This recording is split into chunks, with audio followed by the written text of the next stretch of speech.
नमस्कार. आपल्या सर्वांचं पुन्हा एकदा स्वागत आहे आपल्या संतोष सातपुते या युट्यूब चॅनलमध्ये. मित्रांनो, गाण्यांचा अभ्यास मी करतोच, पण या गाण्यांचा अभ्यास करताना तुम्हाला माहिती की मी जास्तीत जास्त ग दि माडगुळकर किंवा जगदीश खेबुडकर या दोन गीतकारांच्या गाण्यांचा जास्तीत जास्त अभ्यास करतो. कारण मराठी चित्रपट सृष्टीला ह्या ज्या दोन सिद्धहस्त लेखण्या लाभल्या होत्या, त्यांच्या लेखणीतून इतकी विविधता असलेली गाणी निर्माण झालेली आहेत ना, आणि त्या गाण्यांचा अभ्यास करणं खरंच एक चॅलेंजिंग असतं. आणि खूप साधेपणाने लिहिणं आणि तरी संपूर्ण प्रसंग जिवंत करणं, संपूर्ण प्रसंग आपल्या डोळ्यासमोर आणणं, ही जी खासियत, ही जी खुबी या दोन्ही लेखकांची आहे, गीतकारांची आहे. ग दि माडगुळकरांच्या लेखणीमधली जी चित्रमयता, त्यांची लेखणीतून जे शब्द येतात ना, ते अक्षरशः आपलं चित्र डोळ्यासमोर उभं करतात. म्हणजे त्यांचं जर एक उदाहरण द्यायचं झालं तर मला किस्सा आठवतो. ग दि माडगुळकरांना एकदा कोणी विचारलं होतं की तुमच्या गीतांमध्ये किंवा जनरली गाण्यांमध्ये ळ हा शब्द कमी येतो, ळ वरनं काहीतरी रचना करून दाखवा. तर ग दि माडगुळकरांनी तिथल्या तिथे ती रचना केली होती की सुटली वेणी केस मोकळे, धूळ उडाली भरले डोळे, काजळ गाली सहज ओघळे. बघा याच्यात किती ळ आलेले. सुटली वेणी केस मोकळे, धूळ उडाली भरले डोळे, काजळ गाली सहज ओघळे, या साऱ्याचा उद्या गोकुळी होईल अर्थ निराळा, घन निळा लढीवाळा झुलवू नको हिंदोळा. किती ळणी भरलेले आणि किती ते डोळ्यासमोर चित्र उभं राहतं की सुटली वेणी केस मोकळे, मोकळे केस झालेले, धूळ उडाली भरले डोळे, काजळ गाली सहज ओघळे. काय ही चित्र माहित आहे. आणि सेम जगदीश खेबुडकरांचं, हे दोन्ही माझे गुरु आहेत. म्हणजे मी एकलव्यासारखा त्यांना शरण आहे की त्यांनी जी चित्रमयता किंवा जे उपमा, ज्या प्रकारे गाणी रचले, ज्या शब्दांनी गाणी नटवलेली मराठी चित्रपट सृष्टीत, त्यातलं कानामात्राचं तरी देणं आपल्याला लाभावं. तर यस, त्यांचा अभ्यास करताना मला खूप सुंदर किस्सा आठवला होता. म्हणजे एक गाण्यांचा अभ्यास करता करता तर दोन गाणी आहेत. एक लिहिलेलं आहे ग दि माडगुळकरांनी आणि एक गाणं लिहिलेलं आहे जगदीश खेबुडकरांनी. बरं, या दोन्ही गाण्यांचे संगीतकार एकच आहेत, ते म्हणजे बाबूजी सुधीर फडके. गाण्यांची गायिकाही एकच आहे, आशा भोसले. या गाण्यांचा मीटरही एकच आहे. तुम्ही जर मीटरवर काम कराल तर फक्त लेखक वेगवेगळे आहेत आणि त्या लेखकांमुळे किती फरक पडतो बघा. जगदीश खेबुडकरांनी हा किस्सा सांगितला होता की बाबूजींनी त्यांना मीटर दिला की त्यांना एक चाल बांधून दिली आणि मीटर असं दिला की 2-3-2-3, म्हणजे 2 शब्द 3 शब्द, 2 शब्द 3 शब्द असं, आणि 4-2-4-2, 2-3-2-3, 4-2-4-2 म्हणजे काय. आणि त्यांना सांगितलं काय, तर हे गाणं ऐकून प्रेक्षक धुंद झाले पाहिजेत. आणि त्यानंतर जगदीश खेबुडकरांच्या लेखणीतून शब्द उमटले.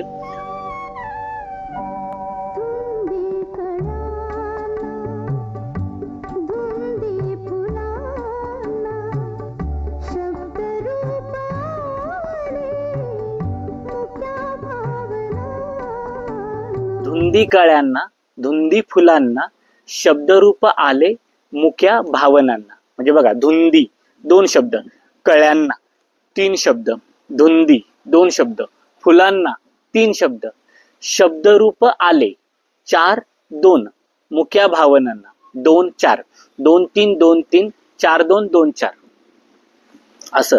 आणि आपण जर ग दि माडगुळकरांचं एक असंच गाणं आहे, ते जर बघितलं की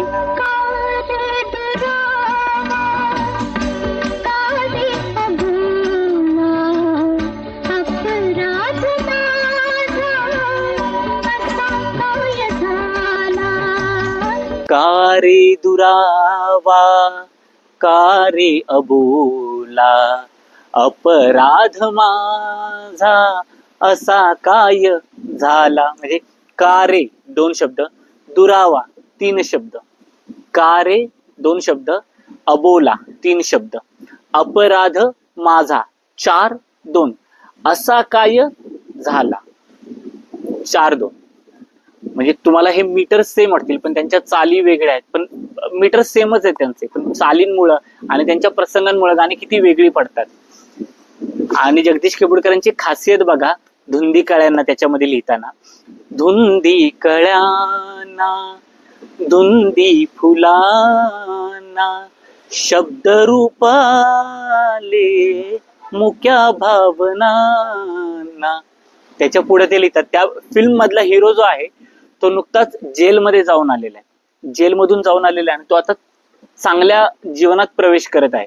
तर हे लिहिताना त्यांनी किती सूचित लिहिलेलं आहे की तुझ्या जीवनी नीतीची जाग आली, माळराणी या प्रीतीची बाग आली.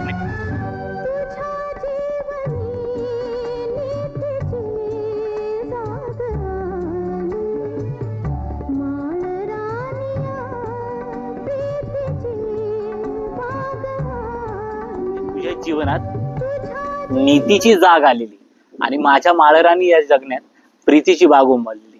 किती सुंदर आणि किती अप टू डेट लिहिलेले त्या लाईनला किंवा त्या कॅरेक्टरला योग्य असं त्या कॅरेक्टरचं वर्णन त्यांनी केलेलं आहे. आणि सेम जेव्हा आपण कारे दुरावामध्ये जातो तर त्या म्हणतात की निज येत नाही मला एकटीला, म्हणजे ती बायको रुसून बसलेली, तिचा नवरा तिच्याशी बोलत नाही आणि ते म्हणतात की ती बायको म्हणते की निज येत नाही मला एकटीला, विचारीना कुणी धरी हनुवटील.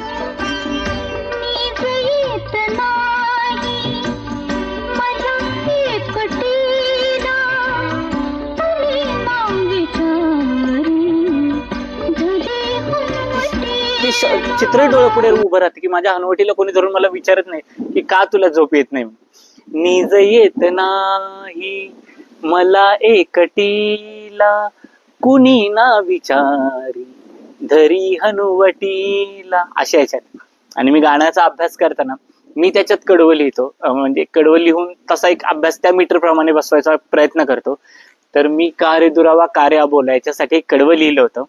तर ते कडवं असं होतं की ती बायको म्हणते की तिला तिच्या नवऱ्याच्या कुशीत झोपायचंय पण नवरा रुसलेला आहे त्यामुळे तो तिच्याकडे लक्ष देत नाही. आणि तेव्हा ती बायको म्हणते की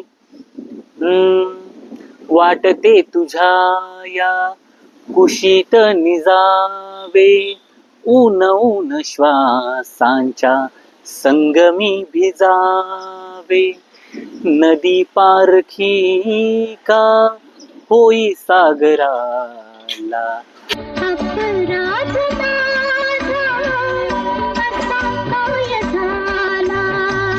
हे किती सुंदर आणि किती पवित्र प्रेम आहे आणि त्या प्रेमाची जी काही मांडणी आहे ती किती सुंदर शब्दामध्ये गदी माडगुळकरांनी केलेली आहे आणि जगदीश केबुडकरांनी केलेली आहे.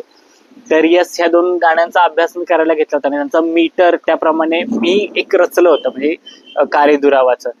जर तुम्हाला हा गाण्यांचा अभ्यास आवडत असेल, ही गाण्यांची सिरीज आवडत असेल तर नक्कीच आपल्या या व्हिडिओला लाईक करा, कमेंट करा, शेअर करा, सबस्क्राईब करा. आणि तुमच्या जर काही कमेंट्स असतील, तुम्हाला जर काही सजेशन्स द्यायचे असतील तर नक्कीच कमेंट बॉक्समध्ये सुचवा. धन्यवाद.